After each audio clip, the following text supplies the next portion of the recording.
பீலா ராஜேஷ் ஒரு ஜீனியஸ், அவங்க ஒரு டாக்டர், அவங்க அப்பா டிஜிபி, அம்மா எம்எல்ஏ, முன்னாள் கணவர் டிஜிபி, இவ்வளோ பவரில் இருந்தாங்க.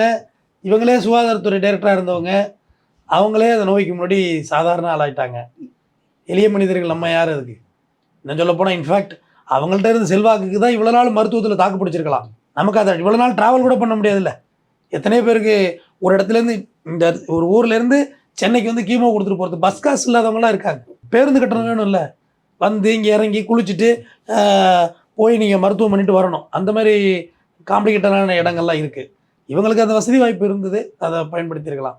அவங்கள பிரிந்து வாழ்கிற குடும்பத்துக்கு ஆத்மா சாந்தி அடைய எல்லாம் வல்ல இறைவனை பிரார்த்திப்போம். சொன்ன மாதிரி வந்து பார்த்தீங்கன்னா அவ்வளோ பின்னணி வந்து அவங்களும் பெரிய பின்னணி, அவங்களும் பெரிய பதவியில் இருந்தவங்க. கொரோனா காலத்தில் வந்து அவ்வளோ மக்களுக்கு முன்னாடி தன்னை அழகாக காமிச்சுக்கணும்னு விரும்பினவங்க. ஆனால் கடைசி 2 மாதமாக யாரையும் முன்னாடியுமே தன்னை காமிக்க முடியாத ஒரு நிலைமை, இப்படி வந்து திடீர்னு ஒரு மரணம் அடைஞ்சிருக்காங்க. இந்த வாழ்க்கை நம்மளுக்கு ஒரு என்னத்தக்க சொல்லுதுன்னு நினைக்கிறீங்க? வாழ்க்கை நிறைய சொல்லிக் கொடுத்துருக்காங்க, நம்ம தான் கற்றுக்கவே தயாராக இல்லை. தினமும் சொல்லிக் கொடுக்குது. எதுக்கு அடையாறு கேன்சர் இன்ஸ்டியூட் போயிட்டு வாங்கன்னா வாழ்க்கை சொல்லிக் கொடுக்கும்.